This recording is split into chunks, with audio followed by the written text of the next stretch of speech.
네, 반갑습니다. 여러분, 지성우입니다. 오늘은 전 세계 자본시장이 숨을 죽이고 보고 있는 종목인 엔비디아에 대해 알아볼 겁니다. 특히 이번 3분기 실적 발표, 이게 그냥 잘 나왔냐 못 나왔냐 수준이 아니라 AI가 진짜 새로운 산업혁명이냐 아니면 닷컴 버블이 2탄이냐라는 질문에 대한 1차 답안지처럼 받아들여지고 있습니다. 그래서 오늘은 시장이 엔비디아를 어떻게 보고 있는지, 그리고 결국 엔비디아가 어디로 향하게 될 것인지에 대해 투자자의 시선에서 낱낱이 파헤쳐보는 시간 가져보도록 하겠습니다. 엔비디아의 실적 발표가 다가오면서 시장에는 긴장감이 감돌고 있습니다. 2023년과 2024년에는 AI 인프라 골드러시 시기였던 거 기억하고 계십니까? 데이터 센터를 짓고 GPU는 긁어모으고 클라우드 기업들이 앞다퉈 AI 투자를 늘린다라고 발표하였습니다. 그런데 2025년 말 현재 시장의 분위기는 이렇습니다. 이 AI 투자 언제부터 돈이 되냐? 엔비디아의 칩 수요 가열 투자 아니냐? 라는 질문들이 나와주고 있어요. 구글과 메타, MS 같은 빅테크들은 여전히 AI에 미친 듯이 돈을 쓰고 있습니다. 자본 지출을 줄일 기미가 보이지 않죠. 근데 시장은 이제 AI가 멋지다 기대할 게가 아닌 ROI, 수익률을 보여달라고 하고 있습니다.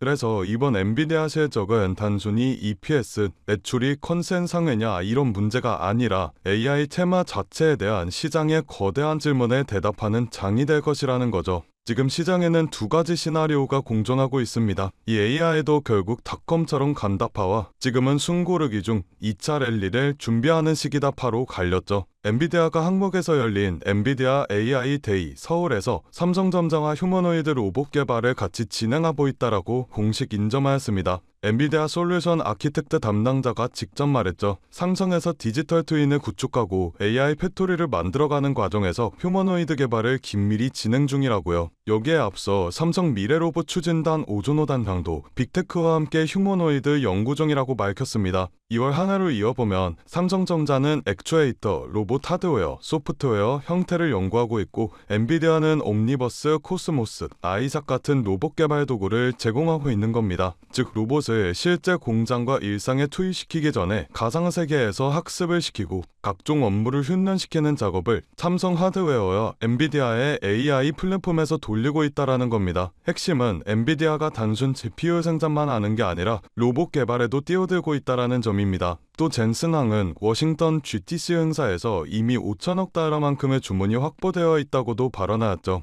5천억 달러면 하나로 690조 원입니다. 이게 어느 정도냐면 웬만한 나라의 1년치 예산이 넘어가고 한국 대기업들의 시가총액을 합친 수준에 육박한 돈입니다. 이 5천억 달러 안에는 글래렐 GPU와 내년에 나올 루빈 GPU, 네트워킹 부품과 관련 인프라까지 모두 다 포함이 된 수치죠. 월가 애널리스트들은 이 숫자를 보고 2026년 엔비디아의 매출을 너무 과소평가했다고 발언하였습니다. 울프 리서치는 데이터 센터 매출만 기존 예상보다 600억 달러 정도 더 나올 수 있다라고 정정하였죠. 여기서 중요한 포인트는 이 AI 수요가 있느냐 없느냐가 아니라 이 수요가 몇 년이나 얼마나 강하게 이어지냐의 싸움입니다. 그리고 이미 젠슨항은 2-3년어치 수요를 계약과 주문으로 점점해둔 상태죠. 지금 엔비디아를 둘러싼 시장의 질문은 사실 아주 단순합니다. 이게 닷컴 버블이 있다니냐 아님 새로운 산업혁명의 중심이냐이죠. 여기서 우리가 보아야 할 건 주가 차트가 아니라 구조입니다.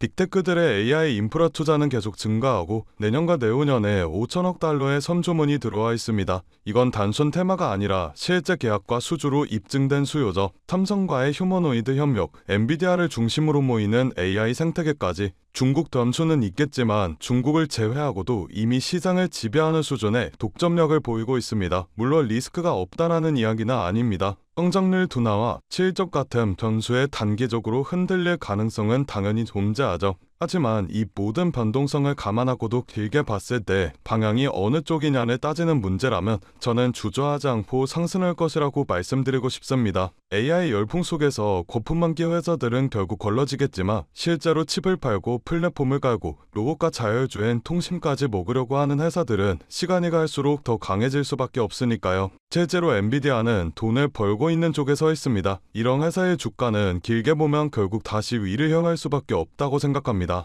최근 시장은 급격한 변동성을 보여주고 있습니다. 국가 간의 갈등, 금리 전쟁, 기술 패권 전쟁 등등 시시각각 바뀌는 시장의 상황에 테슬라와 엔비디아와 같은 대형주들의 자금을 투자하는 것도 좋지만 모든 자금을 올인해버리게 된다면 그건 투자가 아니라 도박이라고 볼 수 있습니다. 그렇기 때문에 대형주의 투자의 안정성을 가지고 가되 아직 시장에서 저평가되어 있는 종목에도 소액으로 분산 투자하셔야 하지만 지금 같은 시장에서 살아남을 수가 있다라는 건데요. 그래서 오늘은 그 누구도 아무도 알려주지 않은 3위 단 1% 수준의 트레이더들이 주식시장에서 큰 돈을 벌어가는 방법에 대해 알려드리도록 하겠습니다. 현재 세계 금융시장의 상황은 이렇습니다. 모든 나라와 기업들이 살아남기 위해 총력을 다해 싸우고 있죠. 그건 이 영상을 시청하고 계신 여러분들도 마찬가지실 거라는 생각이 듭니다. 여러분들께서는 내일 하루하루 어떤 종목이 오를지 고민하고 고뇌하고 내가 투자한 종목들에 대해 전문가처럼 분석도 해보셨을 텐데 생각했던 만큼의 수익이 나지 않았을 수도 있고 수익은커녕 모든 돈을 다 잃어버리신 경험이 있으신 분들도 계실 겁니다. 하지만 지금 중요한 건 내가 어떤 종목을 가지고 있느냐가 아닙니다. 그럼 도대체 어떤 게 중요하냐라고 물으실 텐데 앞으로 내가 어떤 종목에 투자를 해야 큰 돈을 벌 수가 있느냐이며 그 종목을 어떻게 선별해야 하냐는 건데요. 여러분들은 세계 2차 대전에 대해 알고 계실 겁니다. 인류 역사상 가장 큰 전쟁이라고 할 수 있는 세계 2차 대전. 전 세계에서 수천만 명이 넘는 사람들이 참전했고 수많은 나라가 경제와 국력을 소모했죠. 이 와중에도 전쟁을 통해 엄청난 부를 축적한 사람들이 있었습니다. 바로 보잉과 로키트 마틴, 노스럽 그루먼 같은 항공기 제조사들과 전쟁에 필요한 총과 칼, 이런 군수물품들을 제공하는 사업가들이 큰 돈을 벌어갔죠. 이 예시로 알 수 있는 점은 전쟁에 직접적으로 참여해 패배라는 리스크를 안고 있는 나라들보다 전쟁에 간접적으로 참여해 리스크 없이 물건만 대량으로 판매하면 끝나는 사업가들이 훨씬 더 안정적이고 큰 수익을 벌어갔다라는 점입니다. 정리하자면 테슬라와 엔비디아 같은 기업들에 투자를 하는 것도 좋지만 테슬라와 엔비디아라는 기업들이 사업을 할 수 있게끔 뒤에서 조용히 도와주고 있는 이 서포터 기업들에 투자를 하게 된다면 더 큰 수익과 안정성을 얻을 수가 있다라는 말인데요. 여러분들 지금 주식시장은 새로운 전쟁터입니다. AI 패권 전쟁이죠. 미국, 중국, 유럽, 심지어 한국까지 모두 AI라는 새로운 무기를 차지하기 위해 치열하게 싸우고 있습니다. 기업들도 마찬가지죠. 우리가 알고 있는 테슬라, 엔비디아, 그리고 구글과 마이크로소프트까지 모두가 AI 전쟁에서 살아남기 위해 앞다투어 자원을 쏟아붓고 있습니다. 그러니 테슬라와 엔비디아에 투자해라 라는 말씀을 드리려는 게 아닙니다. 대다수의 사람들의 시선은 늘 이런 대형주에만 쏠려 있습니다. 하지만 제가 방금 말씀드렸죠. 전쟁터에서 큰 돈을 벌게 된 사람들은 장군이나 병사가 아니라 무기를 판 기업들이 승자였다고요. 엔비디아는 지난 1년 동안 54% 정도 상승하였습니다. 그런데 엔비디아의 AI 서버 상태들을 실제로 연결해주는 아스테라랩스는 같은 기간 300, 400%가 넘게 상승했는데 이는 엔비디아 상승률의 6배입니다. 아스테라랩스는 데이터 센터 안에서 서버와 엔비디아의 GPU를 연결하는 고속 인터커넥트 칩을 납품하는 기업인데 엔비디아 서버 수요가 폭발하면서 직접적인 수혜를 받아 상승하는 모습을 보여주었죠. 또한 칩을 파는 회사인 엔비디아와 달리 그 칩을 활용해 서비스를 팔아서 매출을 뽑는 구조를 가지고 있는 코어위브라는 회사는 엔비디아 GPU를 대량으로 사들여 AI 전용 클라우드 데이터 센터를 운영하는데 이 기업도 마찬가지로 엔비디아가 54% 정도 상승해 주었을 때 IPO 이후 불과 한 달 만에 200% 수익을 기록했습니다. 결국 대장주들이 오를 때 그보다 더 높은 상승률을 기록해준 기업들은 다름 아닌 테슬라나 엔비디아의 파트너 기업들이라는 점인데요. 또한 현재 시장에서는 아스테라랩스나 코어위버와 같은 기업들처럼 핵심 파트너 기업으로 자리 잡고 있지만 아직 빛을 보지 못한 대장주들에게 가려진 저평가된 기업들이 많이 남아있는데 오늘 제가 소개해드릴 기업은 수많은 기업들 중에서도 더욱 돋보이는 기업이며 AI 반도체 기술의 핵심이라고 불리는 기술들을 가지고 조금씩 몸집을 키워나가고 있습니다. 오늘 제 영상을 끝까지 시청해 주셔야 하는 이유가 바로 여기서 나옵니다. 여러분들 현재 AI 산업은 무섭게 상승하고 있습니다. 2014년부터 2020년까지 120배가 넘게 상승하는 모습을 보여주었으며 지금부터 10년 뒤 2035년에는 약 1700%가 넘게 상승할 것으로 예측이 되고 있는데 AI가 단순 트렌드가 아닌 세대를 관통하는 기술 혁신이자 장기 성장 산업이기 때문입니다. 그렇기 때문에 우리가 이 기업에 더 집중을 해야 된다라는 말인데 지금부터 소개해드릴 기업은 2025년 우리가 경제적 자유에 더 가까워질 수 있는 남들이 부러워하는 최고의 부자가 될 수 있는 마지막 기회가 될 것으로 보입니다. 알아본 결과 월가의 금융기관들 그리고 해외 트레이더들은 이미 매집을 하고 있으며 지금 가격 대비 100배, 1000배 아니 그 이상의 가격도 가능할 것으로 보입니다. 이번에 엔비디아 엔비디아나 테슬라뿐만 아니라 여러 반도체 기업에서도 러브콜이 들어오며 AI 산업의 기둥이라고 불리우는 대장 기업들마저도 이 회사의 행보를 주목하고 있는 상황입니다. 제가 소개해드릴 오늘의 기업은 AI가 돌아가도록 뒤에서 인프라를 제공하는 기업입니다. AI를 학습시키는 데는 수천 개의 GPU가 필요하고 그 GPU가 돌아가려면 엄청난 전력과 냉각 장치가 필수인데 이 기업은 바로 이 부분을 책임지고 있습니다. 쉽게 말해 AI라는 전쟁터에서 기지를 짓는 역할을 하고 있는 거죠. AI 데이터 센터의 가장 큰 문제는 전력과 열입니다. GPU가 몰려있는 서버는 엄청난 열을 발생시키고 이걸 제대로 시키지 못한다며 작동이 멈춰버리는 불상사가 일어나게 됩니다. 이 기업은 자체 개발한 액체 냉각 솔루션과 스마트 전력 관리 시스템으로 기존 센터보다 30% 이상 전력 효율을 높이고 냉각 비용을 절반으로 줄이는 데 성공하게 되었습니다. 이 기술력 덕분에 글로벌 빅테크 회사들이 이 기업의 시설을 우선적으로 선택하게 되었죠. AI 산업이 커지게 될수록 데이터 센터에 대한 수요도 비례해서 늘어나게 될 수밖에 없습니다. AI가 성장할수록 이 기업과 같은 인프라 기업은 반드시 따라 성장할 수밖에 없다는 이야기인데요. 지금 이 기업은 단순히 데이터 센터만 짓는 기업이 아닙니다. 자체 개발한 AI 최적화 전력 관리 시스템을 통해 전 세계 전력 회사와 협력하고 있고 향후 5년 내 글로벌 주요 거점 도시에 20개 이상의 신규 센터를 짓겠다라는 발표를 하였으며 올해 안에 전체 서버 용량을 2배로 늘릴 계획이라고 합니다. 전문가들은 앞으로 AI 시장이 매년 30%씩 성장할 것으로 보는데 이 기업은 AI 생태계에서 없어서는 안 될 인프라를 담당하기 때문에 월가와 기득권층 세력들은 엔비디아와 함께 가야 할 회사라는 평가를 내리기도 하였는데요. 결국 이 기업이 AI 시대에 필수 인프라를 독점하게 될 수도 있다는 가능성이 커지며 10년, 20년 뒤에는 엄청난 성장을 기록해 줄 것으로 보입니다. 시장의 흐름과 타이밍만 잘 맞춰진다면 1만 배, 2만 배 그 이상도 폭등할 것으로 예상하고 있는데 단돈 1만 원만 넣어두시더라도 1000만 원, 10만 원을 넣어두시면 1억 이상이라는 수익 가능성을 예측할 수 있기 때문에 수익은 충분히 기대해 보실 만하다고 말씀드릴 수가 있습니다. 다만 제가 지금 영상에서 이 기업의 이름을 공개하고 싶지만 그러지 못하는 이유가 있습니다. 제 영상을 무단으로 도움하고 저를 삭칭하고 심지어 종목을 팔아 돈을 버는 업자들이 있기 때문에 제가 따로 구독자의 심증 확인하고 정보 넘겨드리도록 하겠습니다. 기업 정보만 넘겨드리냐? 아니고요. 제가 수년간 트레이딩 생활을 해오며 쌓아온 정보와 팁들 PDF 파일 첨부해서 같이 보내드리고 있습니다. 모든 과정은 전부 무료로 진행되고 있으니 걱정하지 마시고요. 참여하시는 방법은 간단합니다. 영상 아래 하단에 더보기 버튼을 누르시면 파란색 링크가 하나 나오게 됩니다. 이 링크에 들어가셔서 간단한 설문조사를 진행하신 후 전송 버튼 눌러주시면 제가 업자인지 아닌지 확인 후에 빠르게 정보 넘겨드리고 있는데 저 지선우는 절대 금전 요구 없으니 누군가가 저를 삭칭해서 금전 요구를 한다면 바로 차단하시고 신고 부탁드리겠습니다. 여러분들이 이 종목을 받고 투자를 하지 않는다고 하시더라도 이 종목을 받아서 공부하시고 알아두시는 것만으로도 여러분들의 투자 인생에 있어서 정말 큰 도움이 될 거라는 생각이 듭니다. 돈이 되는 것도 아니고 선택은 여러분들이 하시는 거니까요. 오늘 제가 준비한 영상은 여기까지입니다. 영상 시청해주셔서 감사드리고요. 저는 다음 영상에서 더 알찬 내용을 가지고 인사드리도록 하겠습니다. 감사합니다.